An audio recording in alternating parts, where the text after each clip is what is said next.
Derinkuyu.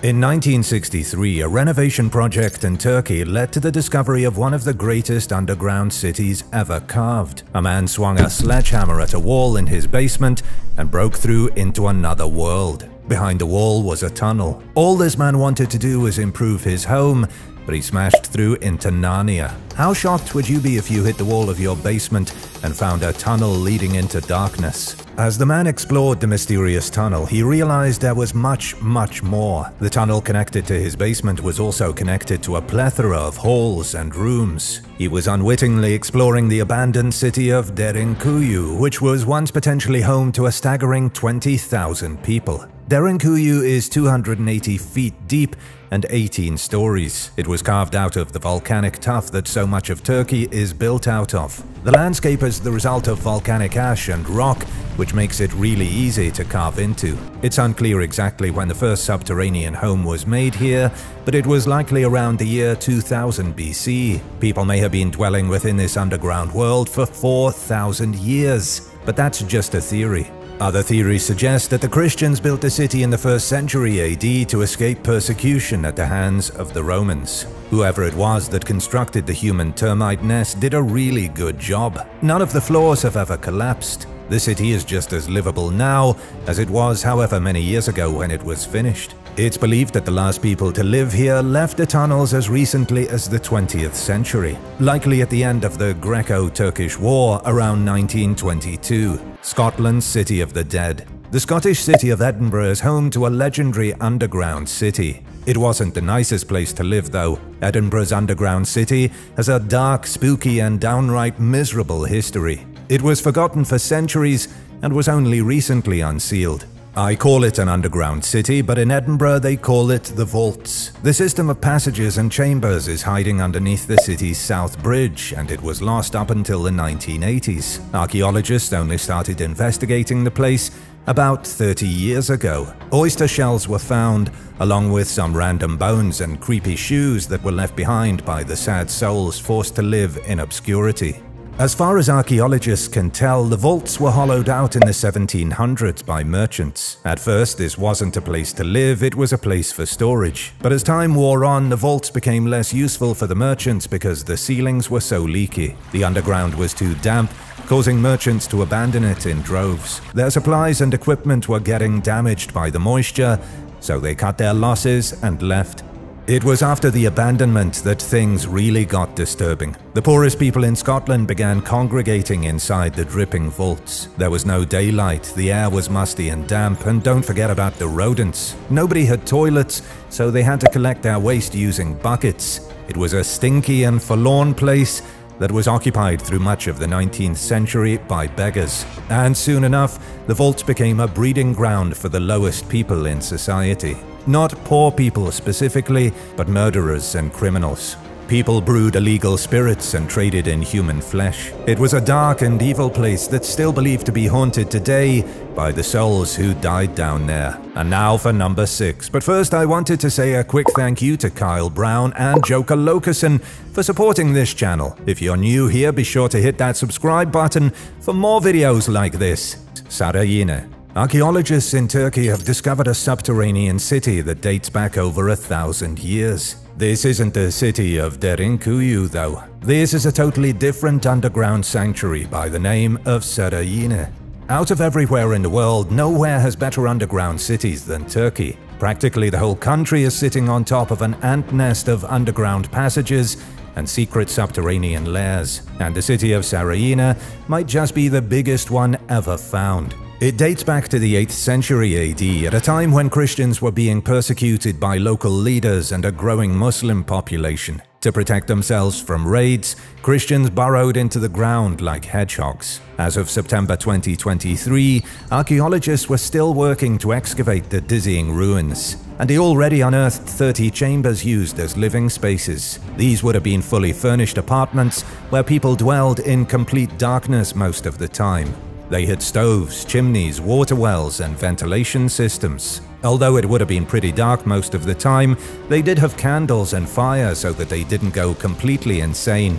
The city appears to be about 215,000 square feet, but investigations are still ongoing. Montreal's underground city. Not all underground cities are ancient, stinky places. In Canada's Montreal, there's a very modern and flashy place called Underground City. It's a series of office towers, hotels, residential buildings, and malls connected through underground tunnels. The malls and commercial complexes are mostly, but not all, above ground. The underground corridors allow people to move easily through the downtown core. Nobody really lives down there, but the underground network is a major boon in the winter. For most of the year when it's cold and dark, people don't want to be above ground anyway. It's easier to move through the over 20 miles of tunnel beneath the glow of artificial lights. It's also climate controlled, so it's nice and warm. But how did a French-Canadian city wind up with 20 miles of underground tunnels? It all started with the construction of an underground shopping mall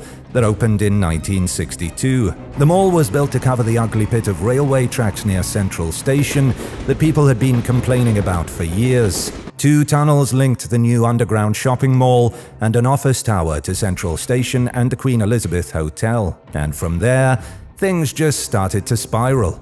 The city realized it was an exceptionally brilliant way to maximize real estate above ground. The city was able to build much more impressive structures above, while giving people a way to get around underneath. Within 4 years, there were already 10 buildings connected to the underground system. And by 1992, 3 more massive shopping malls had been connected, and there were 14 miles of tunnels. The Nazi Hive. Underneath Poland's Owl Mountains are the remains of Nazi Germany's greatest failed mega-project. It's an entire city buried under thousands of tons of rock and stone, shrouded in secrecy and myth. But nobody knows exactly what the Nazis were trying to do by building a mega-city underground. It's known as Project Reese. In the last years of World War II, the Nazis gathered thousands of prisoners from concentration camps and forced them to start carving elaborate tunnels. The prisoners never finished the work, and nearly all documentation related to Project Reese was destroyed. The true extent of how big the underground city was supposed to be will likely never be known.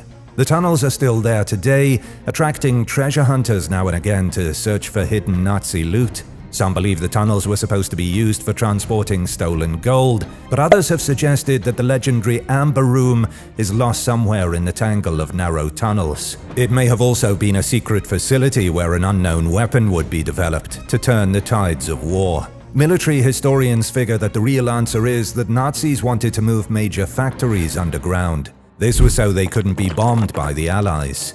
All the most important warehouses and building facilities would have been hidden within the mountains. The sheer scope of doing that is unfathomable. This wasn't just a city, it was a city of industry that would have spanned many miles. To be honest, it's not even clear how far the Nazis managed to get. Many sections of the tunnel are closed to the public, with some areas too dangerous to enter. Unfortunately for them, they started building the underground city too late in the war for it to be of any use.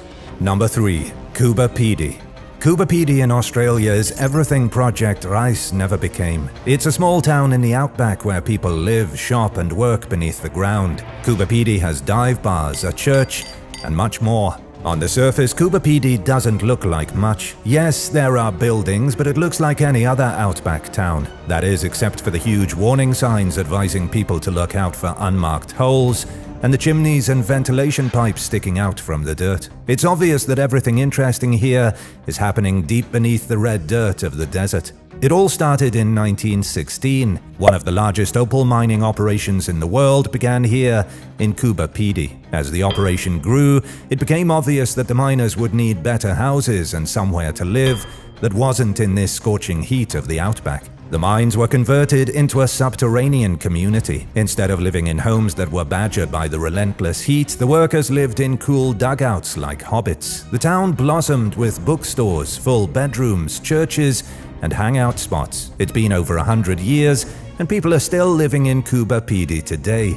When I say it was hot, I mean scorching hot. Summers here reach 120 degrees Fahrenheit on a regular basis. Even in the shade, it doesn't get much cooler. There's almost no rainfall, so forget about clouds to obscure the sun. Water is also scarce. Even today, people have to mind their water usage. But it doesn't matter how hot it gets because there's money to be made in Kuba Ped. After World War I came to an end, Australian soldiers returned home and started mining for opal here. 80% of the population now lives within sandstone formations. They have portraits hung on rocky walls and light fixtures installed on the ceilings. These are ordinary houses, but forget about drywall. Every surface is stone.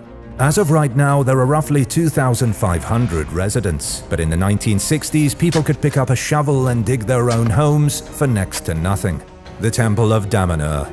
Some have called the Temple of Damanur the eighth wonder of the world. After all, it's definitely one of the strangest places on the planet. Underneath a seemingly random house in Italy is an underground temple that was built completely in secret. The builders worked for 15 years without anyone knowing, all to create an amazing piece of modern engineering.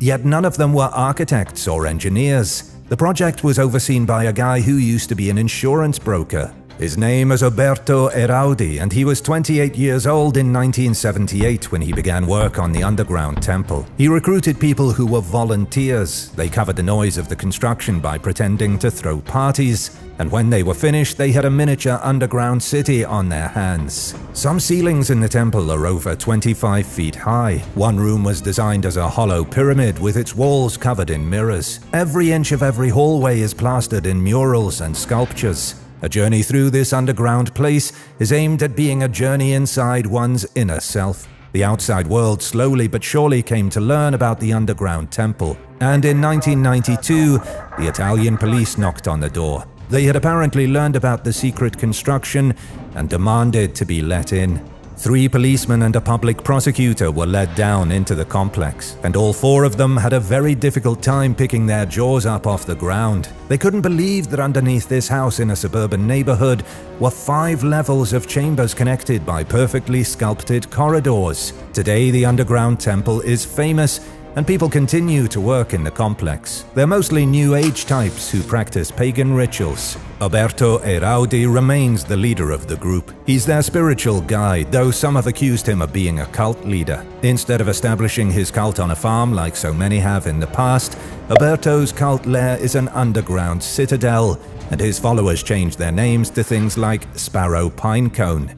They don't see themselves as a cult, but rather as an eco-village. According to their official website, the underground commune is a laboratory focused on uniting science, art, technology, and spirituality. They're invested in researching new avenues for the evolution of the human mind. However, those who visited the temple say the followers are more like zombies with terrifying, vacant stares. The Las Vegas tunnels. Underneath the Las Vegas Strip is an underworld of mole people. That's what locals in Las Vegas call the homeless who live and breathe in a subterranean wasteland. While tourists wander the Strip and locals sit in the casinos, there's a whole other world beneath their feet.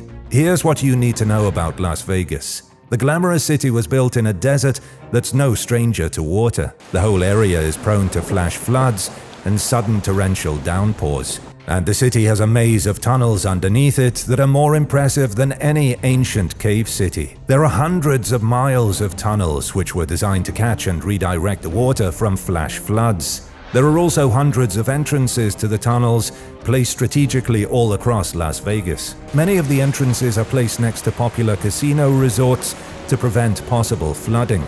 For example, there are tunnels running underneath Caesar's Palace and the Flamingo. Many of the tunnels are pretty small, barely 4 feet tall, but others tower 15 feet from top to bottom and can easily be lived in.